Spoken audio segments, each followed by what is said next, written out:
Madame Bovary, troisième partie, chapitre 8. Elle se demandait tout en marchant « Que vais-je dire ? Par où commencerai-je » Et à mesure qu'elle avançait, elle reconnaissait les buissons, les arbres, les joncs marins sur la colline, le château, là-bas.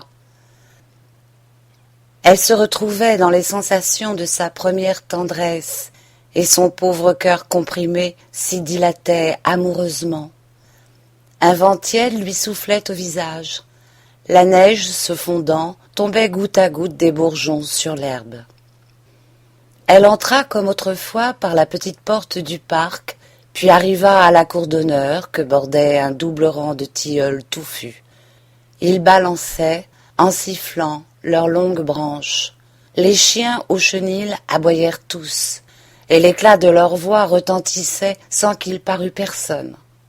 Elle monta le large escalier droit, à balustre de bois, qui conduisait au corridor pavé de dalles poudreuses, où s'ouvraient plusieurs chambres à la file, comme dans les monastères ou les auberges. La sienne était au bout, tout au fond, à gauche. Quand elle vint à poser les doigts sur la serrure, ses forces subitement l'abandonnèrent. Elle avait peur qu'il ne fût pas là. Le souhaitait presque. Et c'était pourtant son seul espoir, la dernière chance de salut. Elle se recueillit une minute, et retrempant son courage au sentiment de la nécessité présente, elle entra. Il était devant le feu, les deux pieds sur le chambranle, en train de fumer une pipe. « Tiens, c'est vous !» dit-il en se levant brusquement. « Oui, c'est moi. Je voudrais, Rodolphe, vous demander un conseil. » Et malgré tous ses efforts, il lui était impossible de desserrer la bouche. « Vous n'avez pas changé, vous êtes toujours charmante. »« Oh, reprit-elle amèrement, ce sont de tristes charmes, mon ami, puisque vous les avez dédaignés. » Alors il entama une explication de sa conduite, s'excusant en termes vagues, faute de pouvoir inventer mieux. Elle se laissa prendre à ses paroles, plus encore à sa voix, et par le spectacle de sa personne, si bien qu'elle fit semblant de croire, ou crut-elle peut-être, au prétexte de leur rupture. C'était un secret d'où dépendait l'honneur et même la vie d'une troisième personne. « N'importe, fit-elle en le regardant tristement, j'ai bien souffert. » Il répondit d'un ton philosophique, « L'existence est ainsi. » A-t-elle au moins, reprit Emma, été bonne pour vous depuis notre séparation? Oh, ni bonne ni mauvaise. Il aurait peut-être mieux valu ne jamais nous quitter? Oui, peut-être. Tu crois? dit-elle en se rapprochant, et elle soupira. Oh, Rodolphe, si tu savais, je t'ai bien aimé. Ce fut alors qu'elle prit sa main, et ils restèrent quelque temps, les doigts entrelacés, comme le premier jour au comice. Par un geste d'orgueil, il se débattait sous l'attendrissement. Mais s'affaissant contre sa poitrine, elle lui dit « Comment voulais-tu que je vécusse sans toi? On ne peut pas se déshabituer du bonheur. J'étais désespérée, j'ai cru mourir. Je te conterai tout cela, tu verras. Et toi, tu m'as fui. » Car depuis 3 ans, il l'avait soigneusement évitée, par suite de cette lâcheté naturelle qui caractérise le sexe fort. Emma continuait avec des gestes mignons de tête, plus câlines qu'une chatte amoureuse. « Tu en aimes d'autres, avoue-le. »« Oh, je les comprends, va. Je les excuse. Tu les auras séduites comme tu m'avais séduite. Tu es un homme, toi. Tu as tout ce qu'il faut pour te faire chérir. Mais nous recommencerons, n'est-ce pas? Nous nous aimerons. Tiens, je ris, je suis heureuse. Parle donc. » Et elle était ravissante à voir, avec son regard où tremblait une larme comme l'eau d'un orage dans un calice bleu. Il la tira sur ses genoux, et il caressait du revers de la main ses bandeaux lisses, où dans la clarté du crépuscule miroitait comme une flèche d'or un dernier rayon du soleil. Elle penchait le front. Il finit par la baiser sur les paupières, tout doucement, du bout de ses lèvres. « Mais tu as pleuré, dit-il. Pourquoi? » Elle éclata en sanglots. Rodolphe crut que c'était l'explosion de son amour. Comme elle se taisait, il prit ce silence pour une dernière pudeur, et alors il s'écria « Oh, pardonne-moi, tu es la seule qui me plaise. J'ai été imbécile et méchant. Je t'aime, je t'aimerai toujours. Qu'as-tu? Dis-le donc. » Il s'agenouillait. « Eh bien, je suis ruiné, Rodolphe. Tu vas me prêter 3000 francs. Mais, dit-il en se relevant peu à peu, tandis que sa physionomie prenait une expression grave. Tu sais, continua-t-elle vite, que mon mari avait placé toute sa fortune chez un notaire. Il s'est enfui. Nous avons emprunté, les clients ne payaient pas, du reste la liquidation n'est pas finie. Nous en aurons plus tard. Mais aujourd'hui, faute de 3000 francs, on va nous saisir. C'est à présent, à l'instant même. Et comptant sur ton amitié, je suis venu. Ah, pensa Rodolphe qui devint très pâle tout d'un coup. C'est pour cela qu'elle est venue. Enfin, il dit d'un air calme. Je ne les ai pas, chère madame. Il ne mentait point. Il les eût qui les aurait donnés, sans doute, bien qu'il soit généralement désagréable de faire de si belles actions. Une demande pécuniaire de toutes les bourrasques qui tombent sur l'amour étant la plus froide et la plus déracinante. Elle resta d'abord quelques minutes à le regarder. « Tu ne les as pas ?» Elle répéta plusieurs fois. « Tu ne les as pas. J'aurais dû m'épargner cette dernière honte. Tu ne m'as jamais aimé. Tu ne vaux pas mieux que les autres. » Elle se trahissait. Elle se perdait. Rodolphe l'interrompit, affirmant qu'il se trouvait gêné lui-même. « Ah, je te plains, » dit Emma. « Oui, considérablement. » Et arrêtant ses yeux sur une carabine damasquinée qui brillait dans la panoplie.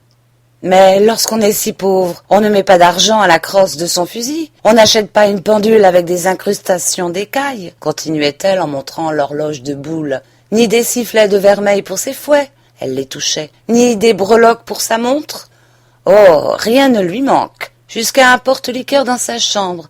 Car tu t'aimes, tu vis bien.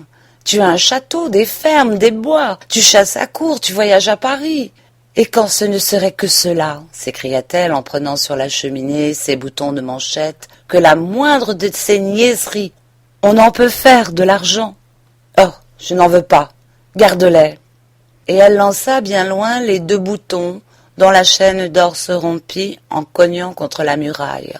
« Mais moi, je t'aurais tout donné, j'aurais tout vendu, j'aurais travaillé de mes mains, j'aurais mendié sur les routes, pour un sourire, pour un regard, pour t'entendre dire merci. Et tu restes là, tranquillement, dans ton fauteuil, comme si déjà tu ne m'avais pas fait assez souffrir. Sans toi, sais-tu bien, j'aurais pu vivre heureuse. Qui t'y forçait? Était-ce une gageure? Tu m'aimais cependant, tu le disais. Et tout à l'heure encore? Oh, il eût mieux valu me chasser. J'ai les mains chaudes de tes baisers, et voilà la place sur le tapis où tu jurais à mes genoux une éternité d'amour. Tu m'y as fait croire. Tu m'as pendant 2 ans traîné dans le rêve le plus magnifique et le plus suave. Et nos projets de voyage, tu te rappelles? Oh, ta lettre, m'a déchiré le cœur. Et puis quand je reviens vers lui, qui est riche, heureux, libre, pour implorer un secours que le premier venu rendrait, suppliante, et lui rapportant toute ma tendresse, il me repousse, parce que ça lui coûterait 3000 francs. Je ne les ai pas, répondit Rodolphe, avec ce calme parfait dont se recouvrent comme d'un bouclier les colères résignées. Elle sortit. Les murs tremblaient, le plafond l'écrasait, et elle repassa par la longue allée en trébuchant contre les tas de feuilles mortes que le vent dispersait. Enfin, elle arriva au seau de loup devant la grille. Elle se cassa les ongles contre la serrure, tant elle se dépêchait pour l'ouvrir. Puis 100 pas plus loin, essoufflée, près de tomber, elle s'arrêta. Et alors, se détournant, elle aperçut encore une fois l'impassible château, avec le parc, les jardins, les 3 cours et toutes les fenêtres de la façade. Elle resta perdue de stupeur, et n'ayant plus conscience d'elle-même que par le battement de ses artères, qu'elle croyait entendre s'échapper comme une assourdissante musique qui emplissait la campagne. Le sol sous ses pieds était plus mou qu'une onde, et les sillons lui parurent d'immenses vagues brunes qui déferlaient. Tout ce qu'il y avait dans sa tête de réminiscences, d'idées, s'échappait à la fois d'un seul bond, comme les 1000 pièces d'un feu d'artifice. Elle vit son père, le cabinet de l'heureux, leur chambre là-bas, un autre paysage. La folie la prenait, elle eut peur, et parvint à se ressaisir d'une manière confuse, il est vrai, car elle ne se rappelait point la cause de son horrible état, c'est-à-dire la question d'argent. Elle ne souffrait que de son amour, et sentait son âme l'abandonner par ce souvenir, comme les blessés en agonisant sentent l'existence qui s'en va par leurs plaies qui saignent. La nuit tombait, des corneilles volaient. Il lui sembla tout à coup que des globules couleur de feu éclataient dans l'air comme des balles fulminantes en s'aplatissant et tournaient, pour aller se fondre sur la neige entre les branches des arbres. Au milieu de chacun d'eux, la figure de Rodolphe apparaissait. Ils se multiplièrent, et ils se rapprochaient, la pénétraient. Tout disparut. Elle reconnut les lumières des maisons qui rayonnaient de loin dans le brouillard.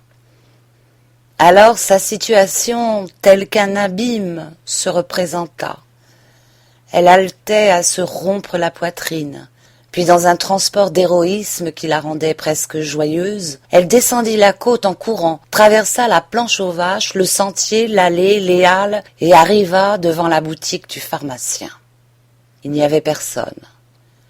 Elle allait entrer, mais au bruit de la sonnette on pouvait venir, et se glissant par la barrière, retenant son haleine, tâtant les murs, elle s'avança jusqu'au seuil de la cuisine, où brûlait une chandelle posée sur le fourneau. Justin, en manche de chemise, emportait un plat. « Ah, il dîne, attendons. » Il revint. Elle frappa contre la vitre. Il sortit. « La clé, celle d'en haut, où sont-les? Comment ?» Il la regardait, tout étonné par la pâleur de son visage qui tranchait en blanc sur le fond noir de la nuit. Elle lui parut extraordinairement belle et majestueuse comme un fantôme. Sans comprendre ce qu'elle voulait, il pressentait quelque chose de terrible. Mais elle reprit vivement, à voix basse, d'une voix douce, dissolvante. « Je la veux, donne-la-moi. » Comme la cloison était mince, on entendait le cliquetis des fourchettes sur les assiettes dans la salle à manger. Elle prétendit avoir besoin de tuer les rats qui l'empêchaient de dormir. « Il faudrait que j'avertisse monsieur. »« Non, reste. » Puis d'un air indifférent. « Ce n'est pas la peine, je lui dirai tantôt. Allons, éclaire-moi. » Elle entra dans le corridor où s'ouvrait la porte du laboratoire. Il y avait contre la muraille une clé étiquetée Capharnaüm. « Justin !» cria l'apothicaire qui s'impatientait. « Montons !» Et il la suivit. La clé tourna dans la serrure, et elle alla droit vers la 3e tablette, tant son souvenir la guidait bien, saisit le bocal bleu, en arracha le bouchon, y fourra sa main, et la retirant pleine d'une poudre blanche, elle se mit à manger à même.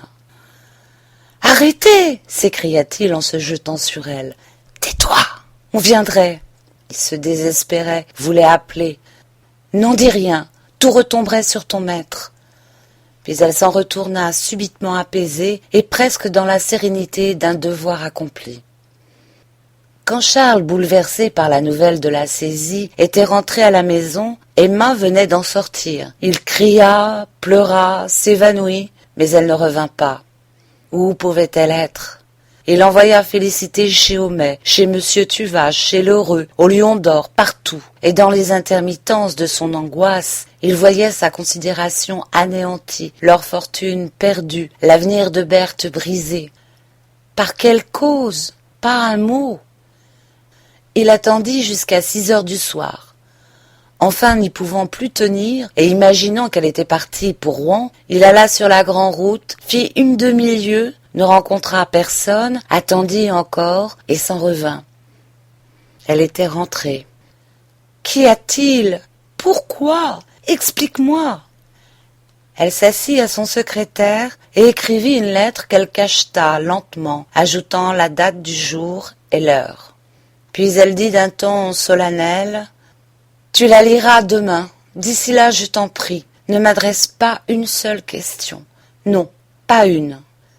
Mais, oh, laisse-moi. » Et elle se coucha tout du long sur son lit. Une saveur âcre qu'elle sentait dans sa bouche la réveilla. Elle entrevit Charles et referma les yeux. Elle s'épiait curieusement pour discerner si elle ne souffrait pas. Mais non, rien encore. Elle entendait le battement de la pendule, le bruit du feu, et Charles debout près de sa couche qui respirait. « Ah, c'est bien peu de chose la mort, pensait-elle. Je vais m'endormir et tout sera fini. » Elle but une gorgée d'eau et se tourna vers la muraille. Cet affreux goût d'encre continuait. « J'ai soif. Oh, j'ai bien soif, » soupira-t-elle. « Qu'as-tu donc ?» dit Charles qui lui tendait un verre. « Ce n'est rien. Ouvre la fenêtre. J'étouffe. » Et elle fut prise d'une nausée si soudaine qu'elle eut à peine le temps de saisir son mouchoir sous l'oreiller. « Enlève-le, dit-elle vivement. Jette-le. » Il la questionna. Elle ne répondit pas. Elle se tenait immobile, de peur que la moindre émotion ne la fît vomir. Cependant, elle sentait un froid de glace qui lui montait des pieds jusqu'au cœur. « Oh, voilà que ça recommence !» murmura-t-elle. « Que dis-tu » Elle roulait sa tête avec un geste doux, plein d'angoisse, et tout en ouvrant continuellement les mâchoires, comme si elle eût porté sur sa langue quelque chose de très lourd. À 8 heures, les vomissements reparurent. Charles observa qu'il y avait au fond de la cuvette une sorte de gravier blanc attaché aux parois de la porcelaine. « C'est extraordinaire, c'est singulier, » répéta-t-il. Mais elle dit d'une voix forte, « Non, tu te trompes !» Alors, délicatement, et presque en la caressant, il lui passa la main sur l'estomac. Elle jeta un cri aigu. Il se recula, tout effrayé. Puis elle se mit à geindre, faiblement d'abord. Un grand frisson lui secouait les épaules, et elle devenait plus pâle que le drap où s'enfonçaient ses doigts crispés. Son pouls inégal était presque insensible maintenant. Des gouttes suintaient sur sa figure bleuâtre qui semblait comme figée dans l'exhalaison d'une vapeur métallique. Ses dents claquaient, ses yeux agrandis regardaient vaguement autour d'elle, et à toutes les questions, elle ne répondait qu'en hochant la tête. Même, elle sourit 2 ou 3 fois. Peu à peu, ses gémissements furent plus forts. Un hurlement sourd lui échappa. Elle prétendit qu'elle allait mieux, et qu'elle se lèverait tout à l'heure. Mais les convulsions la saisirent. Elle s'écria « Ah, c'est atroce, mon Dieu !» Il se jeta à genoux contre son lit. « Parle, qu'as-tu mangé? Réponds au nom du ciel !» Et il la regardait avec des yeux d'une tendresse comme elle n'en avait jamais vu. « Eh bien là, dit-elle d'une voix défaillante. Il bondit au secrétaire, brisa le cachet et lut tout haut « Qu'on n'accuse personne ». Il s'arrêta, se passa la main sur les yeux et relut encore. « Comment ? Au secours, à moi !» Il ne pouvait que répéter ce mot « empoisonné, empoisonné ». Félicité courut chez Homais, qu'il exclama sur la place. Madame Lefrançois l'entendit au Lion d'Or. Quelques-uns se levèrent pour la prendre à leurs voisins, et toute la nuit le village fut en éveil. Éperdu, balbutiant, près de tomber, Charles tournait dans la chambre. Il se heurtait aux meubles, s'arrachait les cheveux, et jamais le pharmacien n'avait cru qu'il pût y avoir de si épouvantables spectacles. Il revint chez lui pour écrire à M. Canivet et au docteur Larivière. Il perdait la tête et fit plus de 15 brouillons. Hippolyte partit à Neuchâtel, et Justin talonna si fort le cheval de Bovary qu'il le laissa dans la côte du Bois-Guillaume fourbu et aux 3/4 crevé. Charles voulut feuilleter son dictionnaire de médecine. Il n'y voyait pas, les lignes dansaient. « Du calme, dit l'apothicaire. Il s'agit seulement d'administrer quelque puissant antidote. Quel est le poison ?» Charles montra la lettre. C'était de l'arsenic. « Eh bien, reprit Homais, il faudrait en faire l'analyse. car il savait qu'il faut dans tous les empoisonnements faire une analyse. Et l'autre, qui ne comprenait pas, répondit « Ah, faites, faites, sauvez-la !» Puis revenu près d'elle, il s'affaissa par terre sur le tapis, et il restait la tête appuyée contre le bord de sa couche, à sangloter. « Ne pleure pas, lui dit-elle, bientôt je ne te tourmenterai plus. »« Pourquoi? Qui t'a forcé ?» elle répliqua. « Il le fallait, mon ami. » « N'étais-tu pas heureuse? Est-ce ma faute? J'ai fait tout ce que j'ai pu, pourtant. »« Oui, c'est vrai, tu es bon, toi. » Et elle lui passa la main dans les cheveux, lentement. La douceur de cette sensation surchargeait sa tristesse. Il sentait tout son être s'écrouler de désespoir à l'idée qu'il fallait la perdre, quand au contraire elle avouait pour lui plus d'amour que jamais. Et il ne trouvait rien, il ne savait pas, il n'osait, l'urgence d'une résolution immédiate achevant de le bouleverser. Elle en avait fini, songeait-elle, avec toutes les trahisons, les bassesses et les innombrables convoitises qui la torturaient. Elle ne haïssait personne maintenant. Une confusion de crépuscule s'abattait en sa pensée, et de tous les bruits de la terre, Emma n'entendait plus que l'intermittente lamentation de ce pauvre cœur, douce et indistincte, comme le dernier écho d'une symphonie qui s'éloigne. « Amenez-moi la petite, » dit-elle en se soulevant du coude. « Tu n'es pas plus mal, n'est-ce pas ?» demanda Charles. « Non, non. » L'enfant arriva sur le bras de sa bonne, dans sa longue chemise de nuit, d'où sortaient ses pieds nus. Sérieuse et presque rêvant encore, elle considérait avec étonnement la chambre tout en désordre et clignait des yeux, éblouie par les flambeaux qui brûlaient sur les meubles. Il lui rappelait sans doute les matins du jour de l'an ou de la mi-carême, quand, ainsi réveillée de bonne heure à la clarté des bougies, elle venait dans le lit de sa mère pour y recevoir ses étrennes, car elle se mit à dire « Où est-ce donc, maman ?» Et comme tout le monde se taisait, « Mais je ne vois pas mon petit soulier. » Félicité la penchait vers le lit tandis qu'elle regardait toujours du côté de la cheminée. « Est-ce Nourrice qui l'aurait pris ?» demanda-t-elle. Et à ce nom qui la reportait dans le souvenir de ses adultères et de ses calamités, Madame Bovary détourna sa tête, comme au dégoût d'un autre poison plus fort qui lui remontait à la bouche. Berthe, cependant, restait posée sur le lit. « Oh, comme tu as de grands yeux, maman! Comme tu es pâle, comme tu sues !» Sa mère la regardait. « J'ai peur, » dit la petite en se reculant. Emma prit sa main pour la baiser. Elle se débattait. « Assez, qu'on l'emmène !» s'écria Charles, qui sanglotait dans l'alcôve. Puis les symptômes s'arrêtèrent un moment. Elle paraissait moins agitée, et à chaque parole insignifiante, à chaque souffle de sa poitrine un peu plus calme, il reprenait espoir. Enfin, lorsque Canivet entra, il se jeta dans ses bras en pleurant. « Ah, c'est vous, merci, vous êtes bon, mais tout va mieux, tenez, regardez-la. » Le confrère ne fut nullement de cette opinion, et n'y allant pas, comme il disait lui-même, par 4 chemins, il prescrivit de l'émétique, afin de dégager complètement l'estomac. Elle ne tarda pas à vomir du sang. Ses lèvres se serrèrent davantage. Elle avait les membres crispés, le corps couvert de taches brunes, et son pouls glissait sous les doigts comme un fil tendu, comme une corde de harpe près de se rompre. Puis elle se mettait à crier, horriblement. Elle maudissait le poison, l'invectivait, le suppliait de se hâter, et repoussait de ses bras roidis tout ce que Charles, plus agonisant qu'elle, s'efforçait de lui faire boire. Il était debout, son mouchoir sur les lèvres, râlant, pleurant et suffoqué par des sanglots qui le secouaient jusqu'au talon. Félicité courait çà et là dans la chambre. Homais, immobile, poussait de gros soupirs, et M. Canivet, gardant toujours son aplomb, commençait néanmoins à se sentir troublé.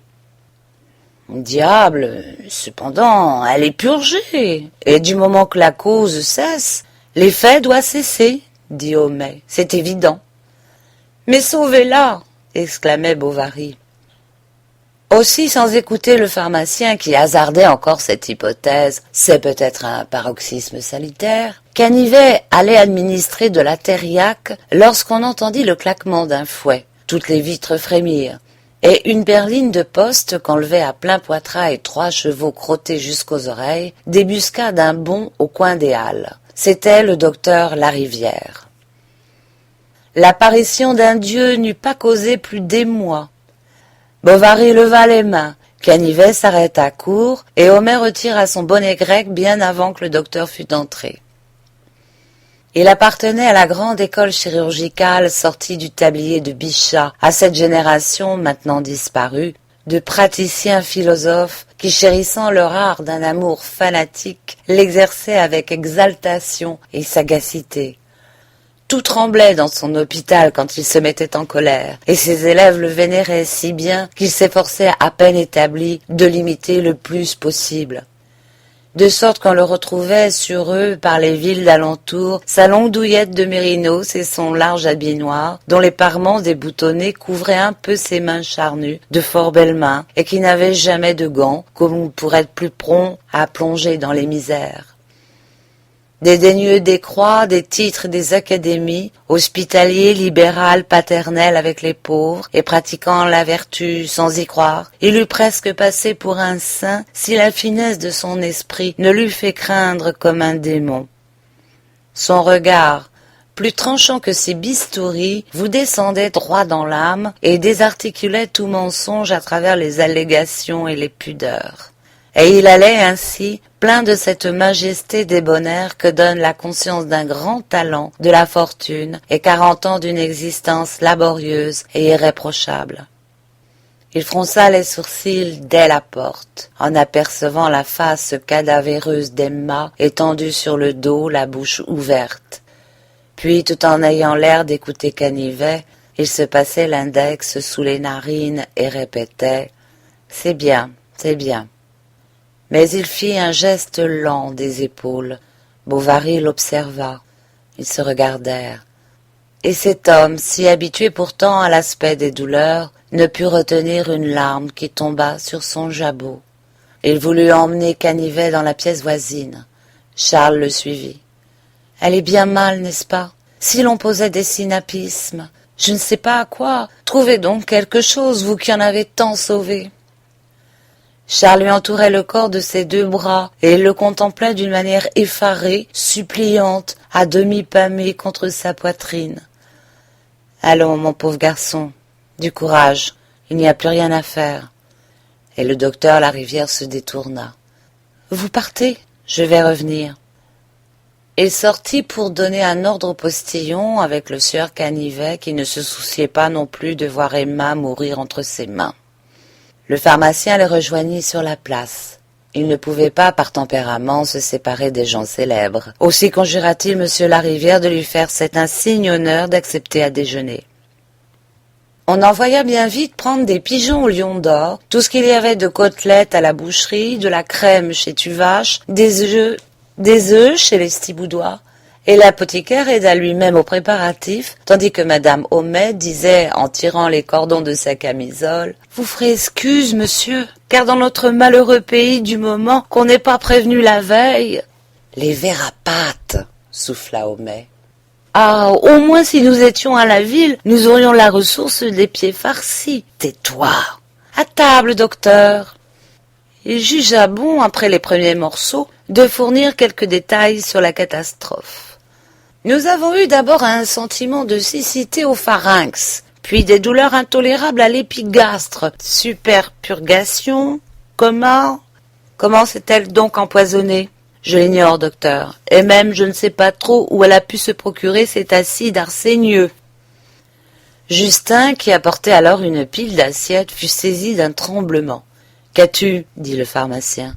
Le jeune homme, à cette question, laissa tout tomber par terre avec un grand fracas. « Imbécile » s'écria Homais. « Maladroit, lourdeau, fichu âne !»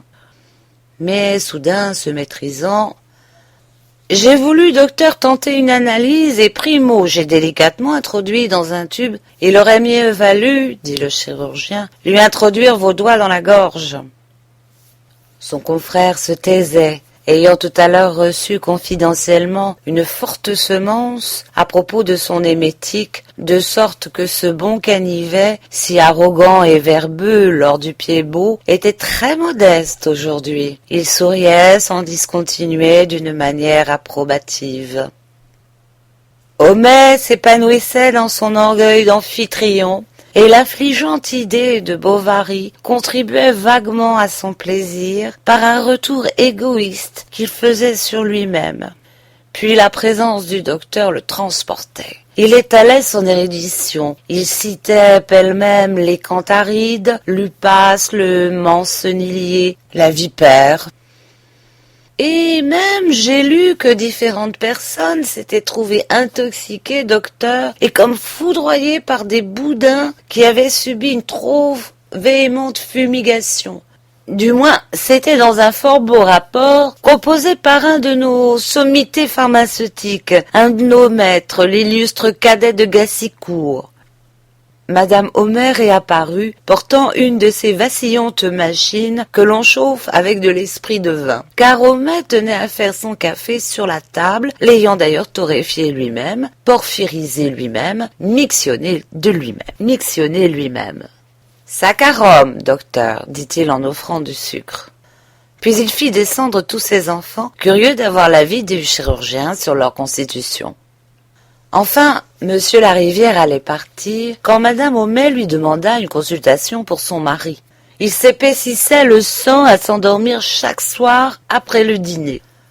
Oh, ce n'est pas le sens qui le gêne.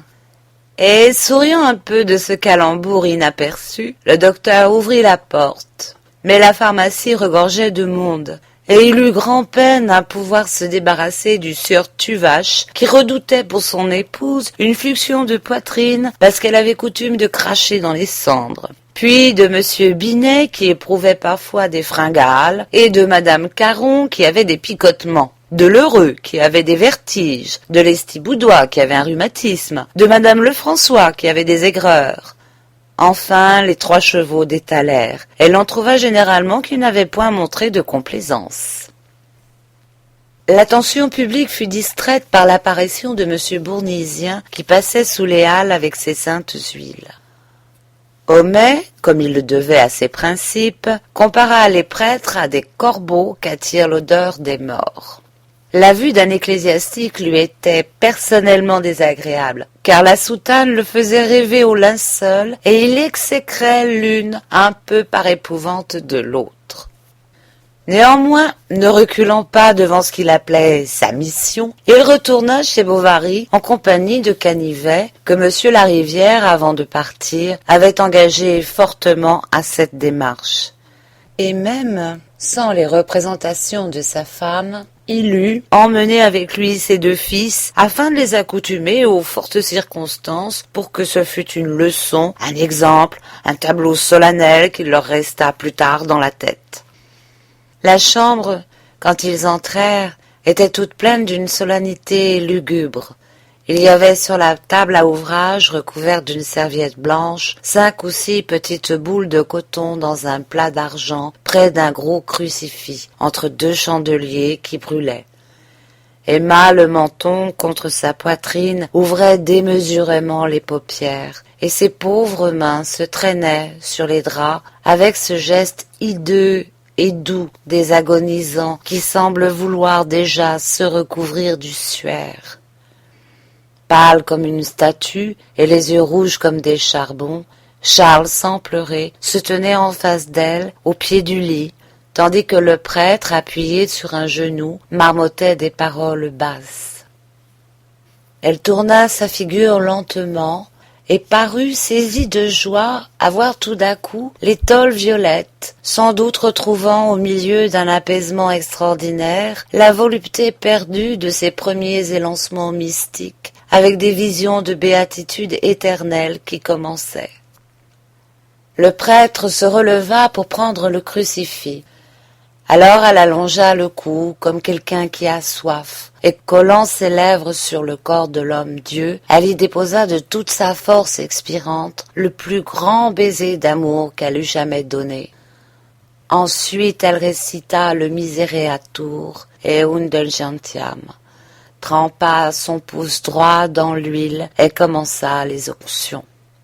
D'abord sur les yeux, qui avaient tant convoité toutes les somptuosités terrestres, puis sur les narines, friandes de brises tièdes et de senteurs amoureuses, puis sur la bouche, qui s'était ouverte pour le mensonge, qui avait gémi d'orgueil et crié dans la luxure, puis sur les mains, qui se délectaient au contact suave, et enfin sur la plante des pieds, si rapide autrefois quand elle courait à l'assouvissance de ses désirs, et qui maintenant ne marcherait plus. Le curé s'essuya les doigts, jeta dans le feu les brins de coton trempés d'huile et revint s'asseoir près de la moribonde pour lui dire qu'elle devait à présent joindre ses souffrances à celles de Jésus-Christ et s'abandonner à la miséricorde divine. En finissant ses exhortations, il essaya de lui mettre dans la main un cierge béni, symbole des gloires célestes dont elle allait tout à l'heure être environnée. Emma, trop faible, ne put fermer les doigts, et le cierge sans M. Bournisien serait tombé à terre. Cependant, elle n'était plus aussi pâle, et son visage avait une expression de sérénité, comme si le sacrement l'eût guéri. Le prêtre ne manqua point d'en faire l'observation. Il expliqua même à Bovary que le Seigneur, quelquefois, prolongeait l'existence des personnes lorsqu'il le jugeait convenable pour leur salut. Et Charles se rappela un jour où, ainsi près de mourir, elle avait reçu la communion. Il ne fallait peut-être pas se désespérer, pensa-t-il. En effet, elle regarda tout autour d'elle, lentement, comme quelqu'un qui se réveille d'un songe. Puis d'une voix distincte, elle demanda son miroir, et elle resta penchée dessus quelque temps, jusqu'au moment où de grosses larmes lui découlèrent des yeux. Alors elle se renversa la tête en poussant un soupir et retomba sur l'oreiller. Sa poitrine aussitôt se mit à halter rapidement. La langue tout entière lui sortit hors de la bouche. Ses yeux, en roulant, pâlissaient comme deux globes de lampe qui s'éteignent. À la croire déjà morte sans l'effrayante accélération de ses côtes, secouée par un souffle furieux, comme si l'âme eût fait des bonds pour se détacher. Félicité s'agenouilla devant le crucifix, et le pharmacien lui-même fléchit un peu les jarrets, tandis que M. Canivet regardait vaguement sur la place. Bournisien s'était remis en prière, la figure inclinée contre le bord de la couche, avec sa longue soutane noire qui traînait derrière lui dans l'appartement. Charles était de l'autre côté, à genoux, les bras étendus vers Emma. Il avait pris ses mains, et il les serrait, tressaillant à chaque battement de son cœur, comme au contre-coup d'une ruine qui tombe. À mesure que le râle devenait plus fort, l'ecclésiastique précipitait ses oraisons. Elle se mêlait aux sanglots étouffés de Bovary, et quelquefois tout semblait disparaître dans le sourd murmure des syllabes latines qui tintaient comme un glas de cloche. Tout d'un coup on entendit sur le trottoir un bruit de gros sabots avec le frôlement d'un bâton, et une voix s'éleva, une voix rauque qui chantait « Souvent la chaleur d'un beau jour fait rêver fillette à l'amour ». Emma se releva comme un cadavre que l'on galvanise, les cheveux dénoués, la prunelle fixe, béante. Pour ramasser diligemment les épis que la faux moissonne, Mananette va s'inclinant vers le sillon qui nous les donne. « L'aveugle !» s'écria-t-elle. Et Emma se mit à rire, d'un rire atroce, frénétique, désespéré, croyant voir la face hideuse du misérable qui se dressait dans les ténèbres éternelles comme un épouvantement, et souffla bien fort ce jour-là, et le jupon court s'envola. Une convulsion la rabattit sur le matelas, tous s'approchèrent.